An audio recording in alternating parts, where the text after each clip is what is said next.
Hi guys, back again. Thought I might do a little, I don't know, ongoing a little series of exposing internals of padlocks, especially with the brass ones, up until a certain size. I thought I'd start with the Lockwood range. This is probably the smallest one I can find in the Lockwood. That's the alloy. It's a 20mm, basically 20mm square, 3mm shackle. Yeah, little 3-pinner. It's just probably just a glorified luggage lock, really. What I think I do, I might pick and destroy each one as I go along. I thought I'd start with the smallest one.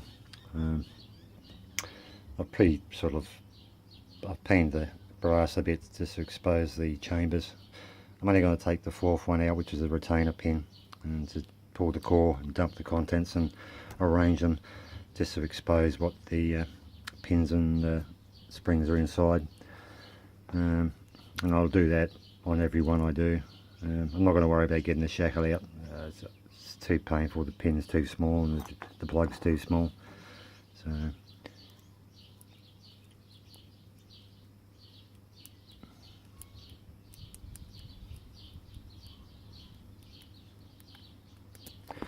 anyway, yeah, once you set one pin, it's just a matter of tickling, just bring them, run the rake, run the pick over them, and they seem to set themselves. So I'll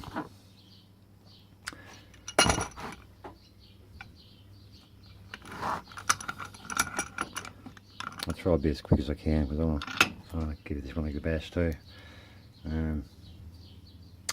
Again, I've marked out the chambers. It's a 4-pinner, and the fifth one again would hazard to guess that it's a retainer pin for the core. So just close your ears. I'm going to start drilling.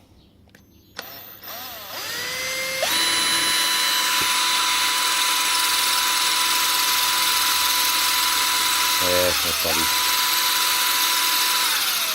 time for a new drill bit, I think.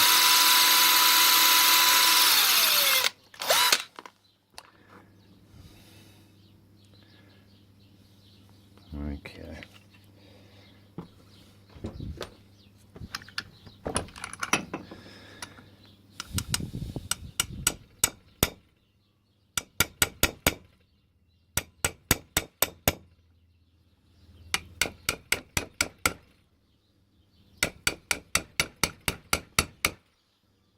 Yeah, obviously not the easiest thing to get out actually, so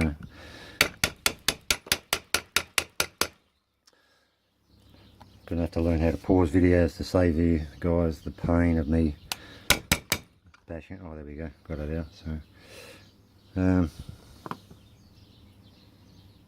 yeah,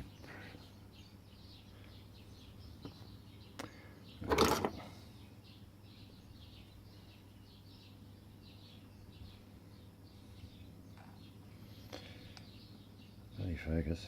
Sometimes you got to bloody trick the camera, get it in focus at a distance, and so slowly bring it in to confuse the camera.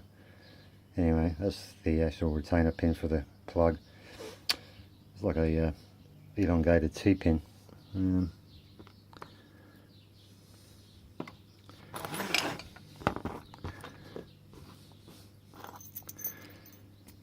theory, it should pull out.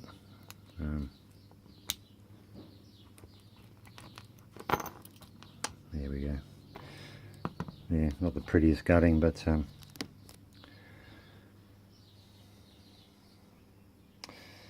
yes, the core pretty much just, it's got a little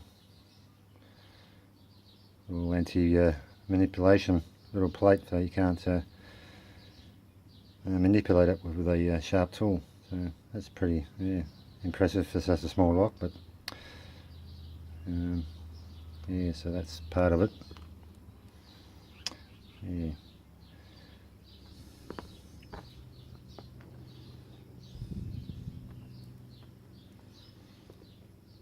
These pins are pretty tiny as well, so I'll try to get a focus on them. Yeah.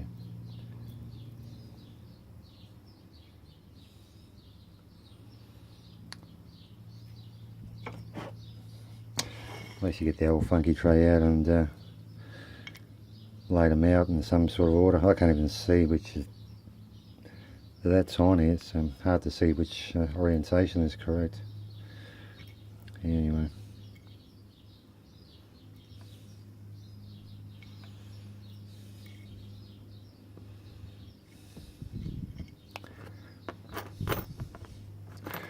Yeah, oh hang on, there it is. It's still in the chamber.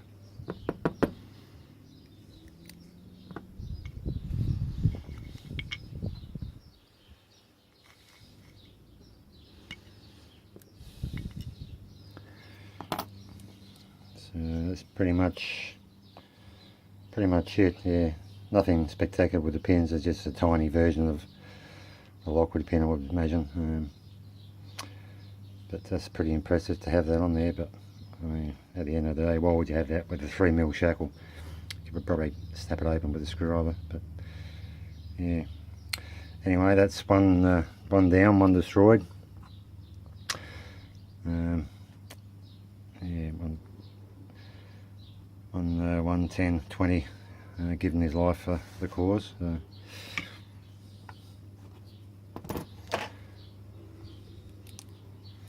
Actually, I'm going to run out. Bloody hell, it's nearly 7 minutes already. Crikey.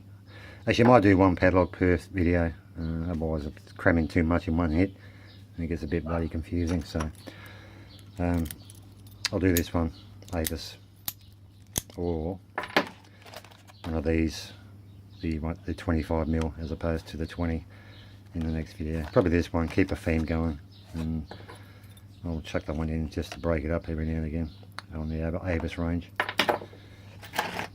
And yeah, we'll just do a few of these too, or one of them anyway, just see what's inside these beautiful little locks. Again, probably 20mm, 25mm maybe.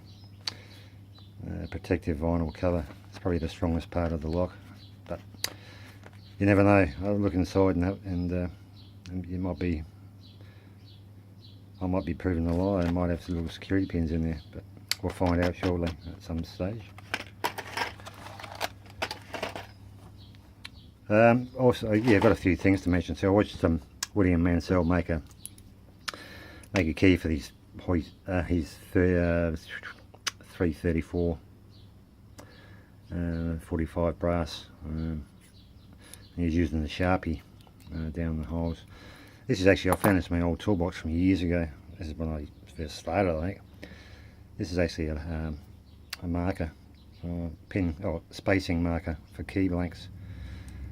How would you use that? It's obviously you have your key blank in there. That fits down the chamber. And just give it a tap. Have that in a vise or in a large shoe to support, and just give each one a bash. And what would happen? I haven't done it obviously, but you'd end up with indentation mark exactly where the spacings are as a guide. So yeah, if I thought of that, I would have thrown it in the box for William to use. But anyway, maybe down the track. But another little tool no one ever uses anyway, but there are I'll be right in those shim. Hang on a second. Oh.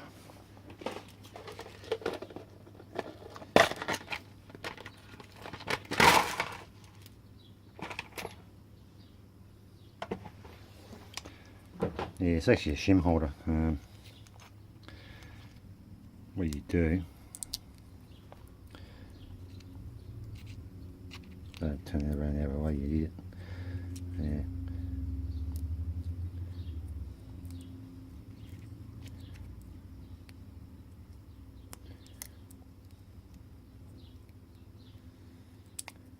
Bloody hell, it's probably hard to do for the camera. Hang on a second.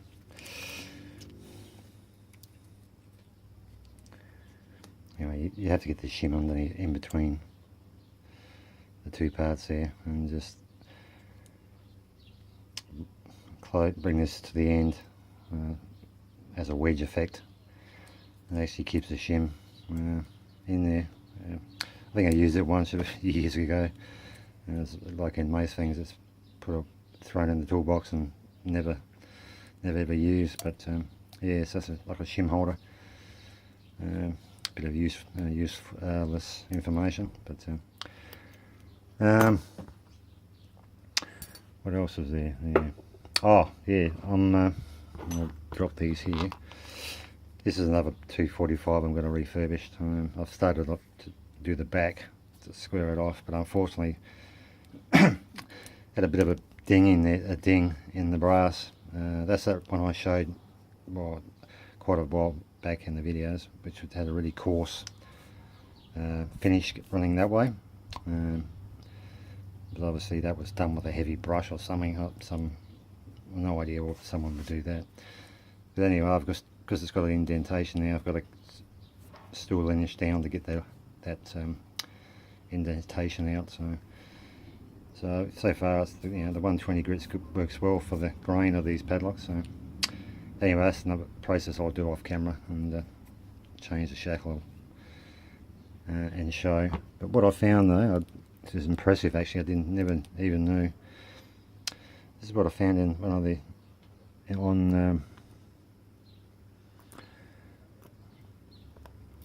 these are all the driver pins in the 245. It's a 5-pinner. But oh yeah, I was pretty impressed actually. There's, I don't know what you call them. They're oh gee, I don't know. Yeah, they're a spool, but really thin down at the bottom compared to the top. I'm sure there's a technical name for them, but yeah, surprised that they were in the old vintage 245. But there you go. You never stop learning. Oh, also too, before I go, this is for Rookie. He picked the V7, not this one, but 570 V7.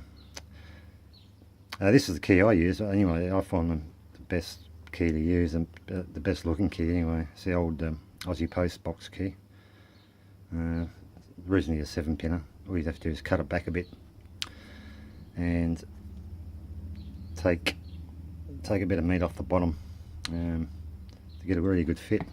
What I've done, I've actually made the cuts on the angle relative to the actual angle of the top chambers. So basically I've cut them on the side of the blank, yeah, as opposed to across, so they're on an angle. I did that on both sides for the 7 pins. Yeah, and it's fine. I guess it's fine.